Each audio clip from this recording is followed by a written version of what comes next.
बच्चों प्रश्नावली 6.5 का हम क्वेश्चन नंबर 22 में आपको बता रहा हूँ, ध्यान से देखिएगा। इसमें क्या है कि एक 28 सेंटीमीटर लंबा तार है और उस तार के हमें दो टुकड़े करने हैं, ठीक है। और किसी भी एक टुकड़े से पहले हमें क्या बनाना है, एक वर्ग बनाना है, ठीक है। किसी एक टुकड़े से वर्ग बनाना है और दूसरे से हमें एक वृत्त बनाना है, ठीक है। 28 सेंटीमीटर लंबे तार के दो टुकड़े करने हैं, एक से वर्ग बनाना है, एक से वृत्त बनाना है। और वो कह रहा है दोनों टुकड़ों की लंबाई कितनी होनी चाहिए, जिससे वर्ग तथा वृत्त का सम्मिलित क्षेत्रफल, वर्ग और वृत्त का सम्मिलित क्षेत्रफल क्या होना चाहिए, न्यूनतम होना चाहिए। तो यहाँ आप देखिए ध्यान से, मैंने एक तार लिया है ए बी, ठीक है, और ये 28 सेंटीमीटर लंबा है और मैंने इसके दो भाग कर दिए। पहला भाग मैंने इसका कर दिया x सेंटीमीटर, तो आप देख रहे हैं कि ये दूसरा भाग अपना आप कितना बचेगा, 28 माइनस x सेंटीमीटर, ठीक है। तो जब इसके दो भाग कर दिए और हमने ये माना कि ये जो x सेंटीमीटर वाला भाग है, यानी कि तार का इतना टुकड़ा, और इससे हम क्या बना दें, एक वृत्त बना दें। तो आप ध्यान से देखिएगा, इससे मैंने एक वृत्त बना दिया। तो जब मैंने तार को मोड़ के वृत्त बनाया तो ये x सेंटीमीटर तार जो है ये कहाँ पर लगा, वृत्त की परिधि पर लगा। और अब 28 माइनस x सेंटीमीटर वाला जो तार है उससे मैंने क्या बना दिया, एक वर्ग बना दिया। तो ध्यान से देखना कि ये तार जो है 28 माइनस x सेंटीमीटर कहाँ लग रहा है, वृत्त की वर्ग की परिमाप पर, यानी कि वर्ग की परिमाप इस 28 माइनस x सेंटीमीटर के बराबर है। और जिस x से मैंने ये वृत्त बनाया है तो वो x कहाँ लग रहा है, इसकी परिधि पर, यानी कि 2πr जो है वो x के बराबर है। अब यहाँ पर आ जाइए अपने प्रश्न पर। माना मैंने क्या लिखा, माना तार के x सेंटीमीटर लंबे भाग से वृत्त बनाया जाता है तथा शेष भाग, क्या बचा शेष भाग, 28 माइनस x सेंटीमीटर से, ये 28 माइनस x सेंटीमीटर दिख रहा है, से एक वर्ग बनाया जाता है, ठीक है। इसलिए जो वृत्त की परिधि है, वृत्त की परिधि किसके बराबर हो गई, x सेंटीमीटर के, क्योंकि उससे ही तो बनाया हमने वृत्त, इस तार से, x सेंटीमीटर लंबे तार से। तो वृत्त की परिधि कितनी होती है, 2πr, तो बराबर x। तो r का मान यहाँ से आ गया x/2π, ठीक है। अब हमने क्या निकाल लिया, वृत्त का क्षेत्रफल।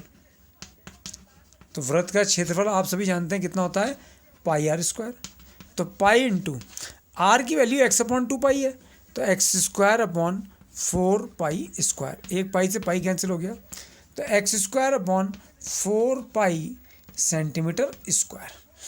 अब आ जाइए आप इसको, ये हमारे पास वृत्त का क्षेत्रफल आ गया। अब यहाँ पर आप देखें तो वर्ग जो है वो तार किससे वर्ग बना है, 28 माइनस x सेंटीमीटर लंबे तार से, यानी कि तार कहाँ पर लगा, वर्ग की परिमाप पर लगा। तो इसलिए वर्ग की परिमाप किसके बराबर हो गई, जिससे वो तार बना, जिस तार से वो बना है, 28 माइनस x सेंटीमीटर, ठीक है। पैरामीटर इतनी हो गई। तो पैरामीटर इसकी कितनी होती है, 4 इंटू साइड, 4 गुणा भुजा बराबर 28 माइनस x। तो हम आपको साइड कितनी मिल गई, भुजा कितनी मिल गई, 28 माइनस x/4, ठीक है।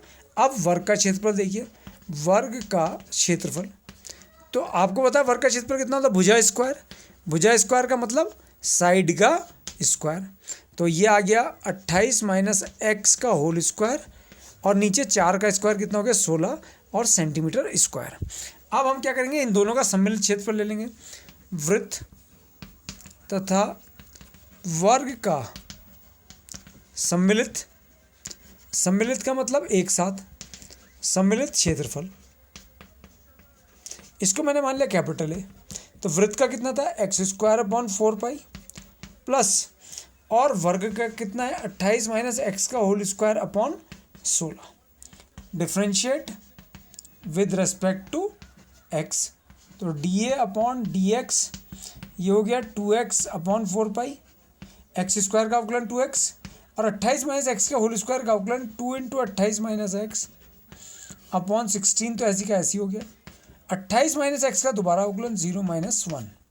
तो यहाँ dA/dx की वैल्यू आ गई 2x/4π माइनस, यहाँ 2 से 16 कैंसिल हो गया, 2 8 से 16 माइनस 28 माइनस x/8।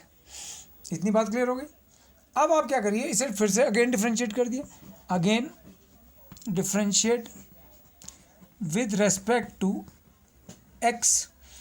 तो d2a upon d x square, तो 2x अपॉन 4 का कितना हो गया 2 अपॉन 4 माइनस 28 माइनस एक्स का 0 माइनस 1 अपॉन 8, तो डी ये आ गई 2 दूनी 4, यानी कि 1 अपॉन 2 माइनस और माइनस प्लस प्लस 1 अपॉन 8, ये किसकी वैल्यू आ गई d2a upon d x square की। हमने पहले ही अवकलन दोनों बार कर लिया।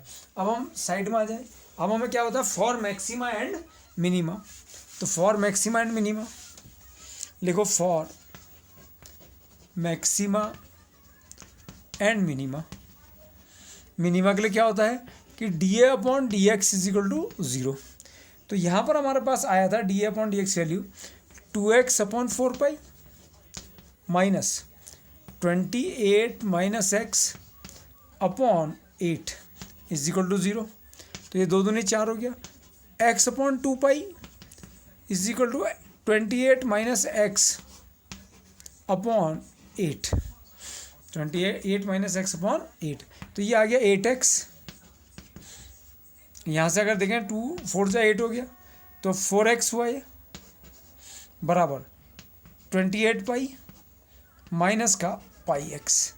इस x को हम अगर इधर ले आए तो ये हो गया, इस x को मैं इधर ला रहा हूँ, तो x common 4 plus pi into x बराबर 28 तो x की वैल्यू आ गई 28 अपॉन 4 प्लस पाई।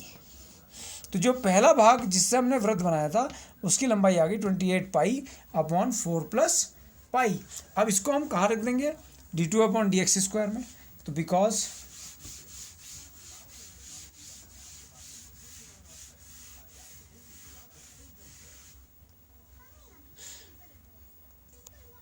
तो यहाँ पर हमारे पास आया है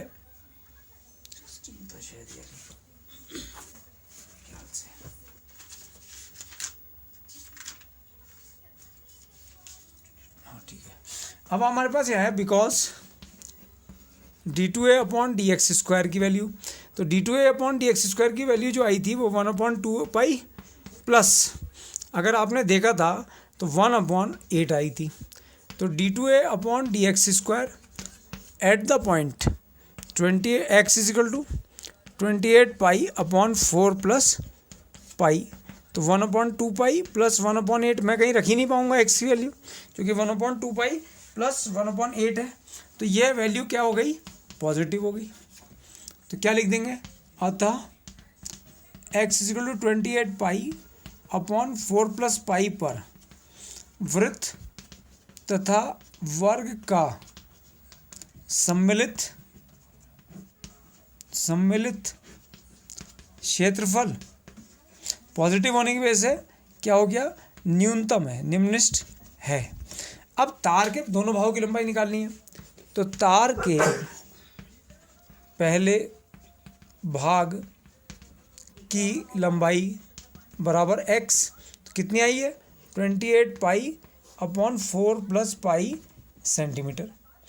तार के दूसरे भाग की लंबाई हमने कितनी मानी 28 माइनस एक्स, तो 28 माइनस एक्स की वैल्यू 28 अपॉन 4 प्लस पाई, तो 28 को 4 प्लस पाई अगर एलसीएम ले लेते हैं हम, तो 28 को 4 से 4 8 जा 32, 4 8 जा कितना होगा 32, 4 2 जा 8 1 1 12 माइनस 28 को पाई से 28 प्लस 28